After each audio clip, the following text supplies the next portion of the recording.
has now been 19 years since Doctor Who returned to our screens in the 21st century.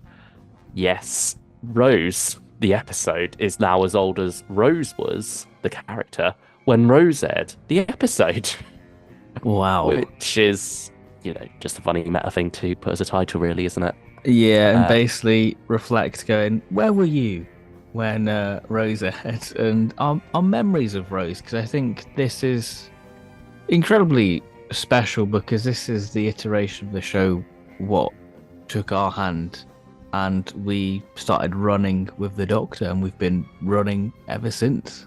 oh, very much so, really. Still running with Christopher Eccleston as well, since he's now doing Big Finish. Yeah, Billy Piper something. as well has done some Big Finish. They've not done it Yeah, together yet, but I think that's Ross, definitely on the cards. It's got to be on the cards now. you'd hope so. There was that little clip of them both at a convention together where they were asked about it. And that's lovely seeing because Chris has got, has found a lot of healing in Doctor Who fandom now, and to have him embracing that world again after being so distant and closed off from it, it's very Yeah. heartwarming, and it's lovely that we get to have more of him because he's made such an impression on Yeah, he our has. generation of fans. I think if he did more than the one series, he'd probably be, up there with Tom Baker for many people. Yeah, and I mean, he certainly has a special place in our hearts anyway, because Yeah, he was that first Doctor, or yeah, one of the first. And, there is something very special about him. He's often remembered as the more gruffer of the new series Doctors, yeah. but there is a twinkle there as well, certainly. And there's And, this nice naivety of Davison in his Doctor as well, hmm, which I like. yeah, there's that alien naivety, isn't there? Mm, And also alienness in terms of when stuff's going on, he's there trying to save as many people as he can.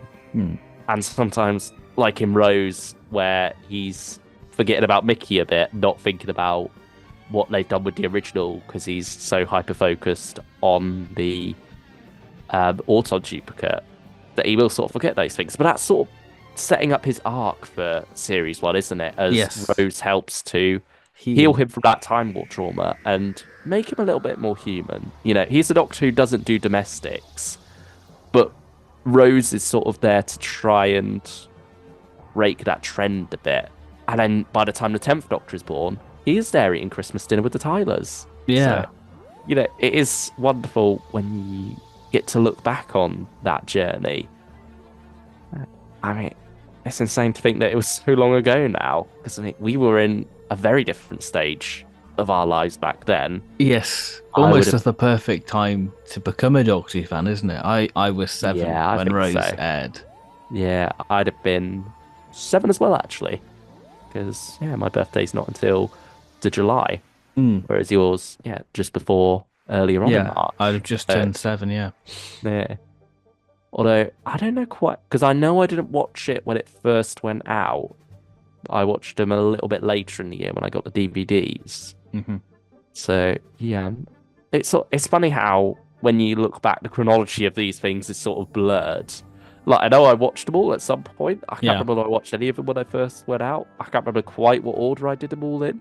But yeah, I know by the time Christmas Invasion came along, that was when I was all caught up and it was all watched in order from that point. But series one, all a bit of a blur to me in See, hindsight. I've got such vivid memories of watching all of Series 1. And then after Um, that, I've kind of got vague memories of watching stories. But Series 1, I know exactly where I was, what I was doing. what a Mm. strong episode this is to kickstart the series with. It's not the And strongest in the series, but it's everything you want to reintroduce the mechanics of the show. in such a tightly written short space of time as well. Mm. Like, it's amazing how economically it's written. Like, when you think about the cast of this story, it's only really the Doctor, Rose, Jackie, Mickey, and then Clive Yeah.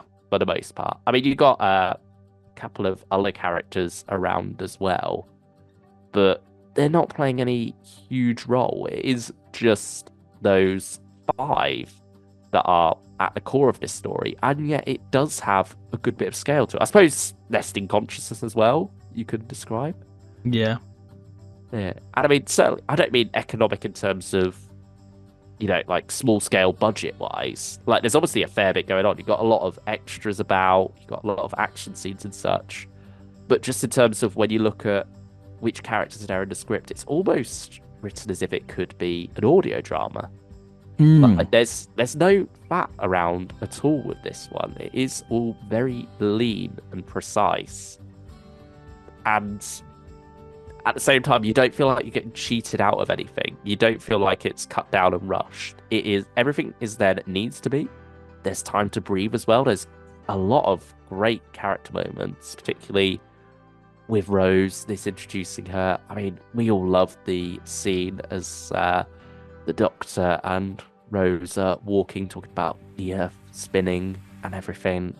All that wonderful stuff that is ingrained in our minds. But it's just amazing when you do stop and think on paper how much there is actually in this script. How much is made of it all. And I think Murray Gold as well. Brilliant music.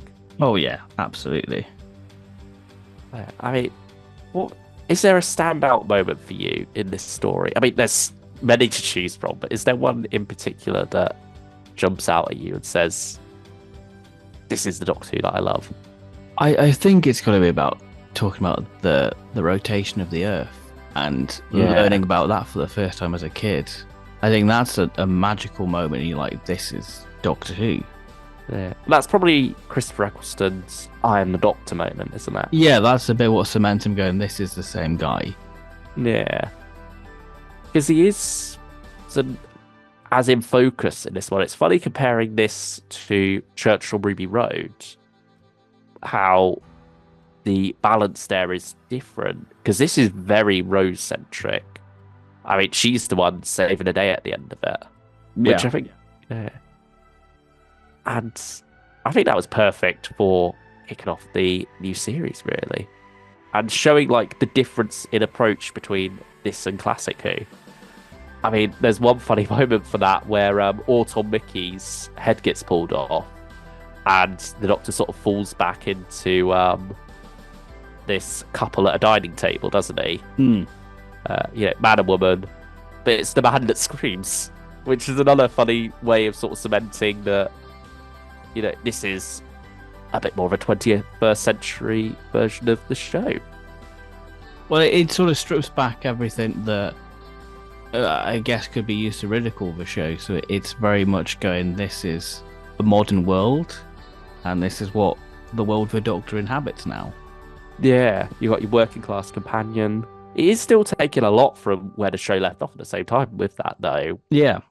When you compare it to Survival, even the very last classic story, you can see those seeds have been sowed for this, but now it's a bit more bombastic in its approach. Like the music, it's firing on all cylinders, isn't it? It's just the whole intro, isn't it? Sort of, you're out in space and you think, all right, we're going to be off on this wonderful space adventure, but no, it's setting you right in it. It's grounding you on Earth. Yeah, like the zoom in from space as you go down to the Powell estate. It's so iconic. It is. And that bit of music, I feel like it's ingrained in me. Yeah, like Murray Gold has so many bangers in this story, doesn't he? No, he does. I love the first entry into the TARDIS, and that almost haunting music that plays there. I think it's a version of Rose's theme, isn't it? Yeah, it is. Yeah, that's all wonderful. I mean, there's one particular shot I really love as well, or less shot, more transition, where the arm's thrown in the bin, and you sort of zoom into the blackness of the bin, and then there's something red on the screen. What's coming towards us? Oh, it's Rose's clock, like that. Like the digital clock. Something about that is quite amusing.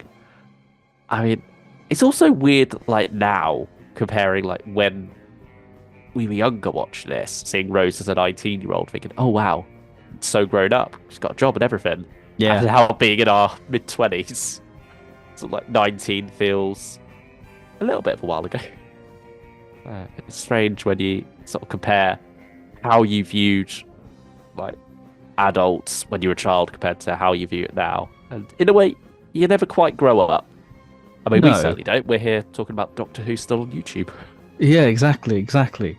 Do the things that you love, and Doctor Who is that for us, really. And just that moment of my dad saying, "Hey, do you want to watch this show I watched as a kid on Saturday?"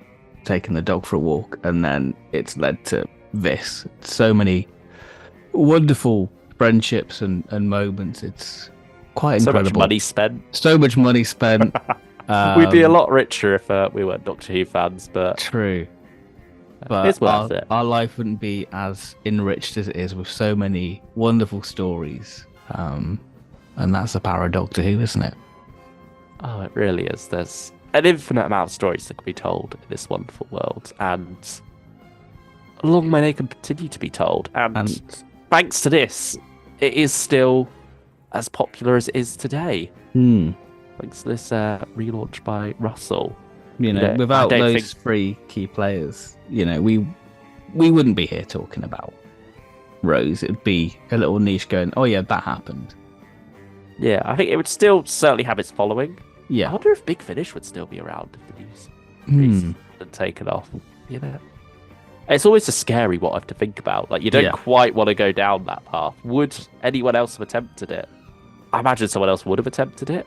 Yeah. I don't know whether it would have been as successful if it would have even got to the stage of, being made. Because we know, certainly throughout the 90s, there were attempts to bring it back. I mean, TV movie was one such attempt that came the closest. But it is insane to think back, really, to that time.